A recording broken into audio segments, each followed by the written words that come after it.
Assalamualaikum dan salam Sarawak Maju Makmur bersama saya Majidah Hamdan.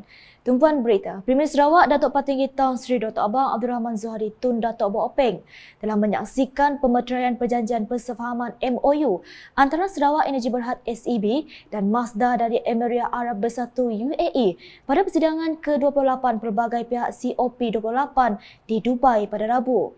MOU itu akan membuka peluang kerjasama antara kedua entiti dalam pembangunan tenaga bersih di Sarawak sebagai sebahagian daripada inisiatif ekonomi hijau negeri selaras dengan perbincangan yang diadakan sebelum ini antara Datuk Patinggi Tan Sri Abang Zuhari dan pegawai atasan Masdar.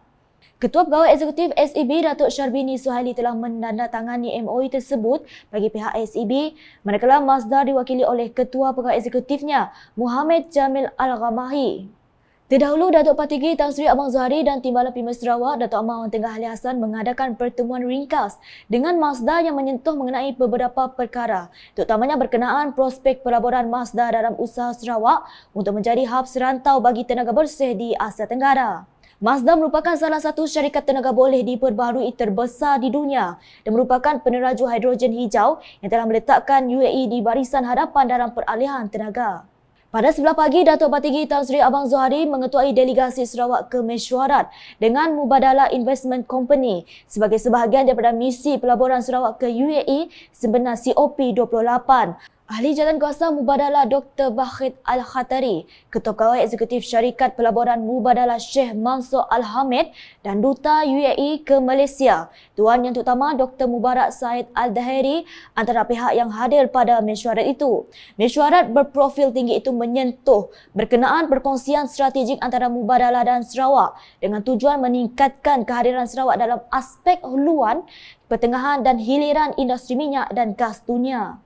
Perbincangan itu juga menyentuh komitmen Sarawak terhadap amalan lestari selaras dengan Artikel 6 Perjanjian Paris.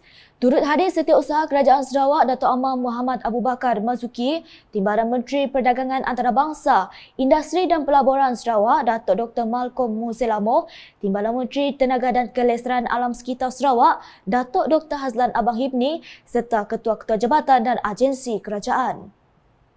Laporan seterusnya, golongan ibu bapa terutamanya di kawasan pedalaman diseru agar memberi pendidikan bahasa Inggeris kepada anak-anak bagi meningkatkan tahap pendidikan mereka.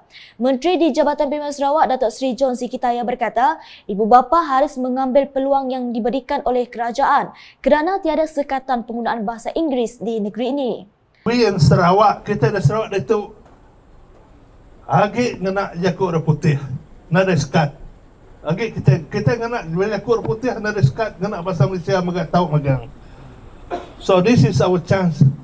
Tu alai laut kebuah kita menua Sarawak tu kerjaan GPS Sarawak kak meda awak ke bala anak kita kedua rela oleh belaban orang ba international level. Beliau berkata demikian ketika berucap dalam majlis perasmian Jalan Simen dan Pilih Bomba di Rumah Galan di Selangau pada Selasa. Tambahnya, anak-anak ini nanti akan menjadi kebanggaan kepada ibu bapa setelah berpelajaran tinggi dan menjadi insan yang berguna pada masa akan datang. Dalam pada itu, Datuk Seri John Siki berkesempatan menyampaikan sijil lantikan Ketua Kaum kepada Tuai Rumah TR Galan Ganggang dan sijil pelantikan kepada penghulu Dombrok, iaitu penghulu bagi kawasan Sungai Tau, Sungai Bawang dan Sungai Kemena. Terdahulu, beliau telah merasmikan laluan berbumbung di Sekolah Kebangsaan SK Sungai Tau.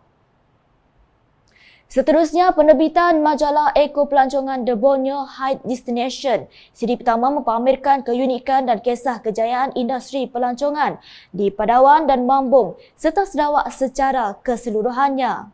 Hadir melancarkan majalah tersebut ialah Timbalan Menteri Pengangkutan Udara dan Jalan merangkap Ahli Dewan Undangan Negeri Adu Mambung Datuk Dr. Jerib Susil. Menurut beliau, penerbitan majalah ini akan mempromosikan industri pelancongan dengan menggabungkan kawasan tarikan pelancong, kesenian, budaya warisan, inap desa, aktiviti keseronokan tahunan di Mambung dan Padawan. Selain itu, katanya ia juga dapat menarik perhatian warga tempatan serta pelancong antarabangsa untuk melawat kawasan tersebut. Beliau berkata demikian ketika berucap di majlis pelancaran majalah Borneo High Destination di Kuching pada Rabu. Sementara itu, bercakap dalam sidang media selepas merasmikan majlis tersebut, beliau memberitahu majalah tersebut akan diterbitkan dengan lebih banyak dengan siri berkaitan eko pelancongan di kawasan Mambung dan Padawan.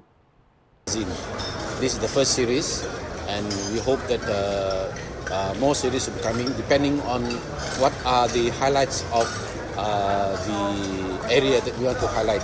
So on this first series, we are just highlighting on a few framework only, particularly the major tourism spots and tourism areas that we want to focus on.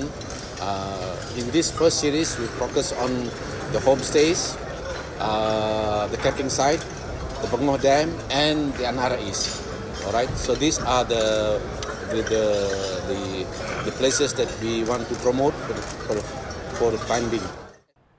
Dalam majlis sama, Datuk Dr. Jedib turut menyempurnakan majlis penyerahan bantuan baucer pakaian seragam kepada penerima daripada 15 buah sekolah dari kawasan Dun Mambung. Ke perkembangan berikut, Kementerian Sumber Asli, Alam Sekitar dan Perubahan Iklim NRECC akan mengadakan libat urus bersama Kerajaan Sarawak dan Kerajaan Sabah bagi menyelaras semula pindaan kepada rang Undang-Undang RUU, Kecekapan dan Konservasi Tenaga 2023 dan RUU Bekalan Elektrik Pindaan 2023.